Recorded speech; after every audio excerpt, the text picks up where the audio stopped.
Bongo Zozo is, the number one, like, Mzungu, which means white person, content creator in Tanzania, right? Probably in Africa. And he did something very admirable that I think a lot of people wouldn't do in his position. He saw me on the rise, and instead of looking at me like a rival and like, oh, who is this new guy coming onto the scene? He totally embraced me. He reached out to me. And I had been seeing him, and embarrassingly, I wasn't following him. I knew who he was, but I thought you were a cool dude. Yeah, I stupidly had that competitive attitude, like, oh, I'm not going to follow him. I'm going to be better than him. Yeah. And then I saw that he messaged me and he was following me. And I remember, like, showing my mum, like, Mum, Bongo Zozo followed me. He's messaged me. He's massive in Tanzania.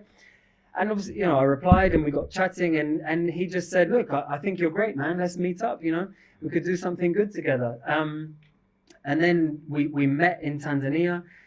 We met here in Dar es Salaam, actually, at, what's that fish market in Cape Town Fish Market. We met there.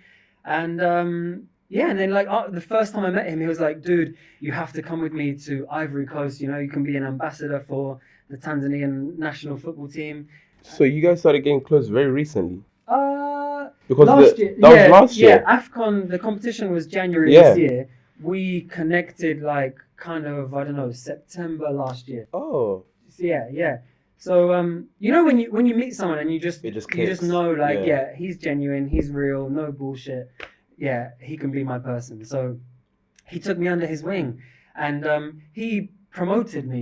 He was making videos like, hey, look at this guy Jesse, he's so cool.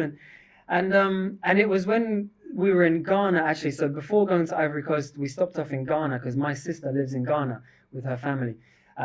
So we stayed in Ghana for a month, and whilst we were there, he was like, you need a name. You can't just be Jesse, and he came up with Mbongo Mchongo. It's his genius, and it stuck. Yeah. Talking about the AFCON, you went there to support Tanzania national team. Yeah. And Tanzania national team, they lost. Yeah. During the very early stages. Yeah. And I saw one of the videos. Yeah, you are saying that. Why don't the national team call you to play instead? So do you think you can do a better job than, let's say, Jonas Mkude? Do you know what? To be honest, I was a very talented football player, and a lot of people say that. But like from the age of 7, 8, I was always the captain of my team, and I was captain of my county 3 years in a row. For those who aren't familiar, counties in England are kind of like regions in Tanzania, I played against Dele Alli when I was young, I've played in the FA Cup, and